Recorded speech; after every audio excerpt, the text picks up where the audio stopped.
Hey, yo, everyone, Andrew here, bringing you another video, and I wanted to do a quick video, and it will be relatively quick, on my thoughts on DC Comics Infinite Frontier as of right now, because it's been a couple of months that we've been reading it, or I've been reading it, and really, this is going to be a very casual video, more of a blog than an actual sit down and let's get a script out and get our microphones and put up a really cool image. This is just going to be me kind of shooting the shit for maybe 10 minutes. And when looking at the Infinite Frontier, we have to look at it two ways. We have to look at what it does for continuity, and then you have to look at what characters are being published, what characters are not being published, and how are they being published. So we'll talk about continuity first because that's pretty much the easiest one. Basically, this is just a more intense version of Rebirth, where Rebirth was saying, "Hey, everybody." Hi, Dr. Nick. Sorry, that's the joke no one cares about. But hey, everybody, everything before the New 52 is canon when we want it to be. Which is basically what Infinite Frontier is that every previous continuity happened and it's slowly starting to reemerge in the current continuity, which basically means all the crises and stuff are being unwound. And I find that to be an interesting concept. What I like about this is it does give that freedom to care about those stories beforehand. What I don't like is that there is going to be inevitably conflict, right? What is the true origin of the Justice League? Is it the New 52 one, or is it the pre-New 52 Silver Age one, right? Or is it, God, I hope it isn't Justice League Year 1, but what is it, right? And I guess it doesn't matter is the answer, because everything matters. So, I mean, take it for what it is, right? I guess, for the most part, it's the best way we can have our cake and eat it too without actually having our cake and eat it too. Because as much as I think the New 52 did good in bringing in really good stories, it fucked up the continuity so bad it's been tough to reconcile it. But they got to find a way. And I think they're doing the best they can. So, continuity-wise, it is what it is. It is what it is. But character-wise, right? What characters are being utilized here, right? So we have Batman, we have Superman, we have Wonder Woman still around. Wonder Woman is in Valhalla and doing her ghost jump around. Flash is both Wally West and Barry Allen, although Wally West is more of the star and Barry's a secondary character, yet Barry is the Flash of the Justice League. We got Green Lanterns, which is focusing on Kid Lantern and John Stewart. And no Aquaman, right? No Aquaman. We have Teen Titan Academy. So we have a bunch of interesting new stuff, as well as some other new books coming out, right? We have Legends of the Dark Knights coming back, which is interesting. We have Stargirl, standalone one-shot, I believe it's a one-shot. We have Mr. Miracle getting his own miniseries again, right? So, there's clearly stuff happening with the characters. I think, for the most part, I feel good. Keyword is for the most part.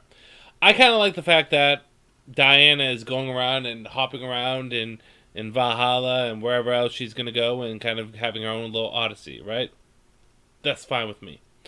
I know she's eventually coming back. And it's not like she's gone, she's just, everyone thinks she's gone, right?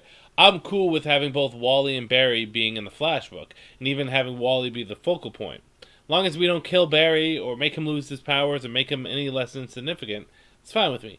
It makes it even better seeing that Wally is the star of the Flash book, while Barry is the Flash of the Justice League. So, I kind of like that, right? Is the best having your cake and eat it too. I don't care about how they're handling Green Lantern. Remember when Green Lantern used to be a thing? Remember when it used to be Green Lantern Corps, Tales of the Green Lantern Corps, Sinestro, Red Lanterns, Green Lantern New Guardians, Green Lanterns, get your pizza in 5 minutes or less or it's free. Like, Green Lantern was an empire of comics. And now, it's one comic, and that's it. And more importantly, I don't know why they're not doing this, but they're not utilizing their best-selling Green Lantern, Hal Jordan, right?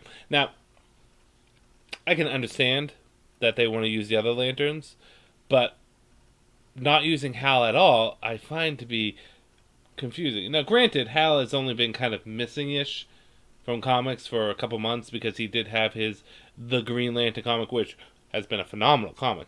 Don't get me wrong, phenomenal comic by Grant Morrison. But again, it's Hal Jordan. They should have done something like they did with Barry Allen and Wally West. Have Hal be the Green Lantern of the Justice League, and John Stewart or Kyle Rayner or whoever you want to be. I guess John Stewart because they're really pushing him lately. Have him be the Green Lantern of the Green Lantern book. However you want to approach it, right? I just think not utilizing certain characters is not smart. So, but for the most part, I think they're doing a good job with the character stuff. I don't care for the new Batman, right? And the status quo of Batman is just infuriating. You can probably hear my cat over here, too. Well, I do like the concepts that come with, this new Ghostmaker and Signal being more of a predominant character. I think Bluebird's even getting a bit of a backup. What's up, kitty?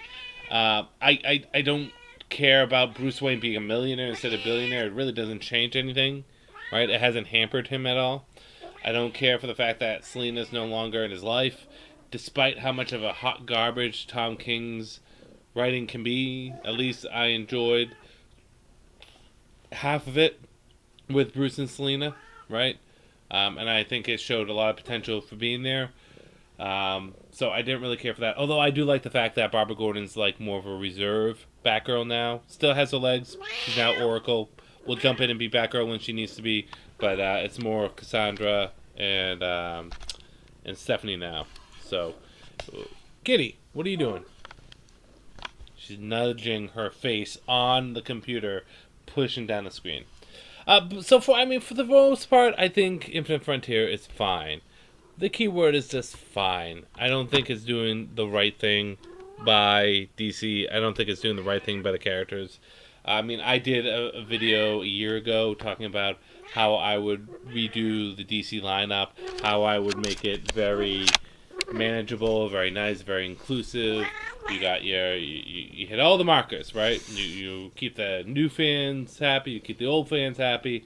But again, I don't work at DC Comics. God, I wish I did.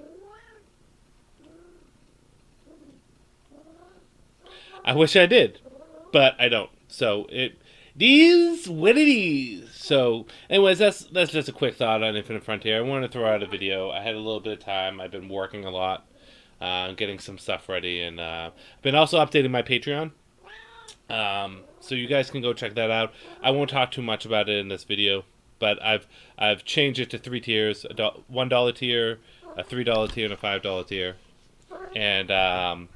And I posted my first video for the $5 tier, which is a journal entry. But regardless, right, I'm changing up Patreon. As you guys know, I've been a lot more vocal on TikTok. That's been my main weapon of choice lately. But, I'll never abandon YouTube. I'm just, it's going to be more of a kind of a thought, long-form thought blogginess than what it was beforehand. But still, what are your thoughts on Infinite Frontier? Yay, nay, meh? You tell me. This is Andrew saying peace out for now.